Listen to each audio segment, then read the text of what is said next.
Okay. Okay, so I went to a private school at a young age. When I was 15,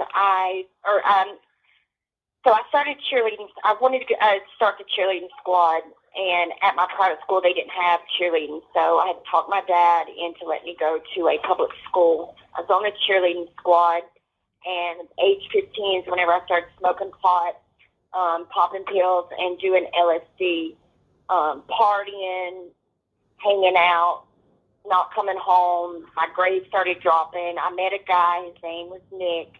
At the age of 16, I had my first kid. At 15, I had started my life of crime. I had gotten arrested for assault with a deadly weapon with the intent to commit serious bodily injury. Someone had ripped me off for some clozapines, and I went back to collect either my pills or my money, and they gave me a hassle about it, and I ended up hitting a girl in the head with a pipe.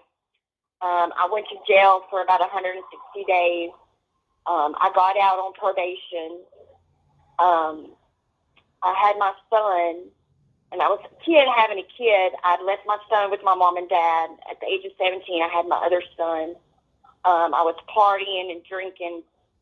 My boys' dad, he was a real bad alcoholic. They had a death metal band, so we was going to these death metal clubs all the time and still drinking and partying and stuff.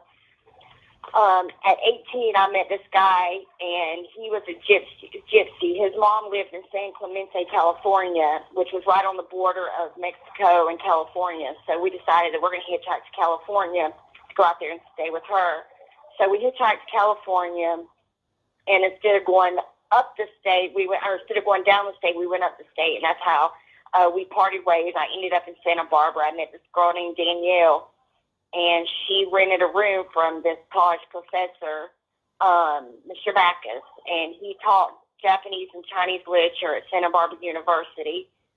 He was real big in orchestra music. I helped him take care of his house. I cut the man's toenails. I helped him with his garden.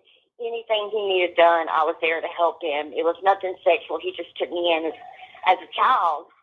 And I started working at Denny's, and then his son gets out of prison, and I actually started selling heroin for his son. And instead of going to my job at Denny's, I would act like I was going, and I'd sneak back in the window because I didn't want Mr. Backus to know that I went right back down this road of crime and drugs again.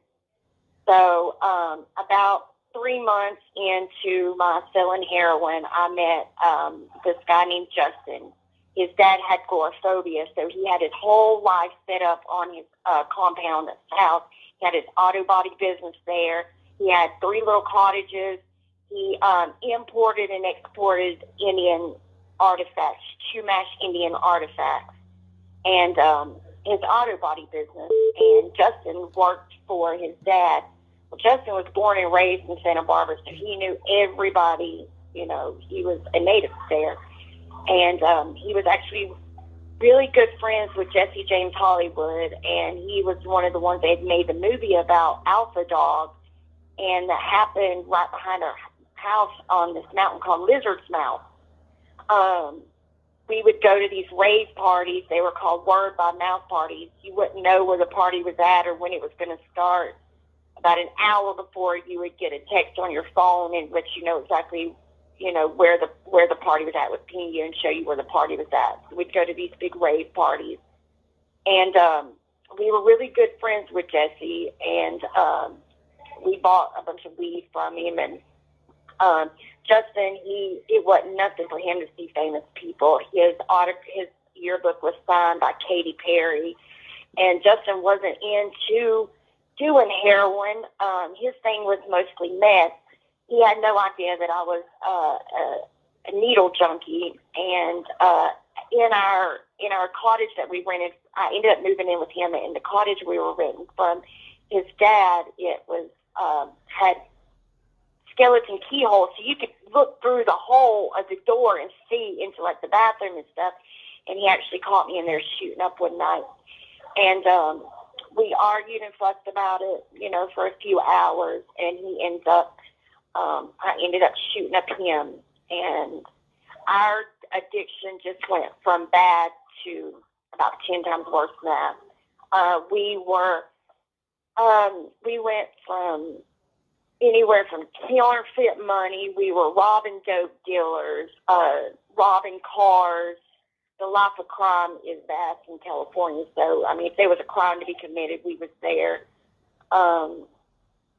One time, we had made some counterfeit money, and I had made 3 of the $100 bills, actually flipped them over so the back of the bill was upside down, and we had bought some dope from one of our dealers, and he noticed it and come back and actually drove me around in his trunk. This call is from a North Carolina correctional facility. Drove me around in his trunk for about 12 hours. And about 3 days into arguing back and forth with these dealers, don't know if we're going to live or die at this point, we ended up started making counterfeit money for them.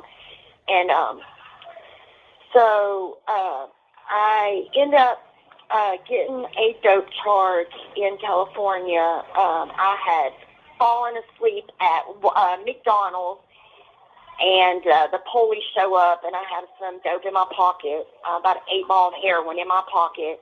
So they arrest me, they take me to prison, or take me to jail. I ended up getting busted with some, I had a visit, and my boyfriend had brought me some heroin, some meth, and some Dilaudid pills through my visitation. And I ended up getting busted with the Dilaudid pills in county jail, waiting to go to a rehab. And because of me getting busted with the pills, the rehab was out of the question. I ended up going to prison. There, I finally get to prison to a CIW, and I meet this girl. Her name's Sunny Hay, my best friend. She was so funny. She had a great personality. Her godfather was Boy George. They lived in Dubai. She had pictures growing up with Boy George. Him and her mom, they lived together in Dubai, and she talked to him all the time on the phone. I actually talked to him. I always thought that was the coolest thing. But I still, to this day, talk to Sunny Hay. Her boyfriend, he was a rap artist, and just about 4 months ago, he ends up ODing and dying. They were real big into the recovery thing, and he relapsed and died.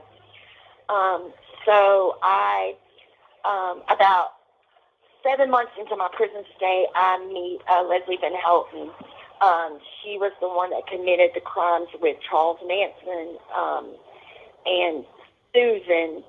Susan was one of the ones that actually committed the crime, but Leslie, I think she's out of prison now, but she was just such a humble person. She was an awesome lady. She worked in the canteen. She was always decked out with, like, the finest jewelry. She had long white hair. We called her lucky. She was a really kind person. I'm a people person, so I take to pretty much anybody. But me and her really took to each other. Nobody really talked about her crime. Everybody knew what she was there for, and she was famous for it. So I get out of prison. I do my prison time. I end up getting out of prison. I worked at CVS as a department manager. I get my tax returns, and I fly back to North Carolina. And mind you, I left my kids and my family at the age of 19, and my boys were only 1 and 2 years old. So I hadn't seen my family in 10 years, and my plans was to fly here. I got a round-trip ticket to fly here for 2 weeks and go back. But whenever I got here, there was no way I could leave my family like that again. I was sober and clean. I've been back in North Carolina now for 2 years, and I end up meeting this guy named Juan. We started out, I met him at a convenience store. We were just friends, a very nice looking guy. We were just friends. He was taking me and wine and dining me. And I didn't know he had a secret life. He was a part of the La Familia cartel. And,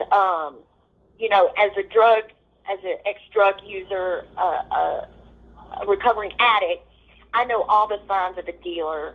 There was no way to hide it from me. We end up moving in together, and I start selling dope again. About 2 years into our relationship, we started getting watched. The police were watching us.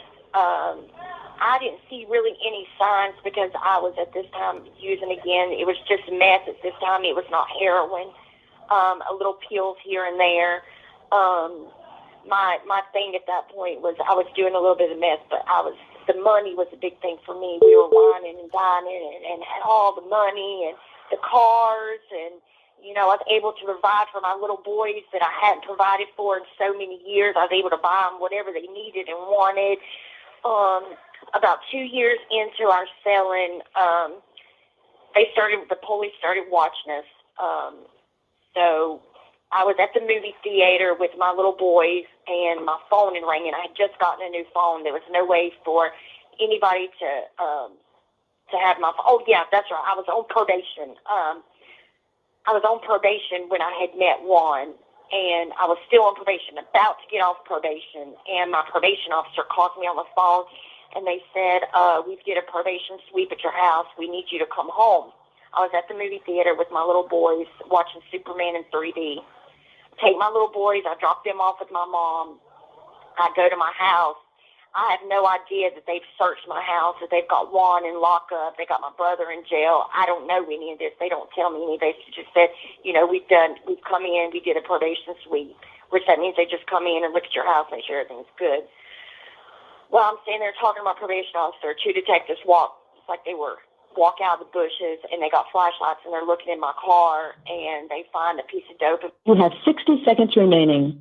They got, so they take me down to the station, and they say, put your hands behind your back. You're under arrest for trafficking methamphetamines. And I try to play it off. Please don't let him out, because this was a plan between me and Juan, because I knew he was illegal, and if anything was to ever go down, I was going to take the charges. He was going to pay the money. I was going to and get out of these charges. You have 30 seconds remaining. Please don't let my boyfriend know.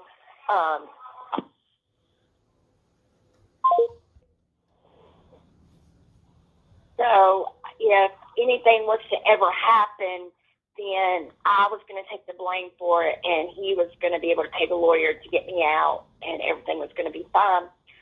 Well, when they arrested me, I said, please don't let my boyfriend know anything about this. He doesn't know, what I got going on. Had no idea that they had been watching us. I thought it was just a probation sweep, and they got the dope in my house, and I was going down for it. So they arrest me. They interrogate me. I just keep my head down. I ain't got nothing to say. Had no idea that Juan has already, they already had him arrested, and that they had immigration come in, and that he was already doing deals with them so that he could possibly get out of his trouble as well. So they arrest me. They take me into the jail. I'm there for about a week. My grandpa does a property bond and gets me out because I am arrested for trafficking methamphetamine. They had busted us with 256 grams of meth. So I'm out on a property bond at this time, and the police are watching me. I can't score from anybody because Juan's locked up, and I can't deal with the people. They won't deal with me because we just got in some trouble. So now here I am running around. I don't got any income coming in. About a month after I made bond, they show up at my door with a mouth swab, and they're there with 3 indictments to indict me on trafficking meth, conspiracy to traffic meth, and maintaining and enduring a safe keeping to traffic meth. During this time, I had given a girl some dope to go down the street, and I held on to a This call is from a North Carolina correctional facility. And I had no idea she was setting me up with the police to get herself out of some trouble. So I've got the gun. I'm holding it for collateral, and the police come in on me. So here I am back in jail with felony larceny of a firearm by felon, and conspiracy to commit felony larceny of a firearm.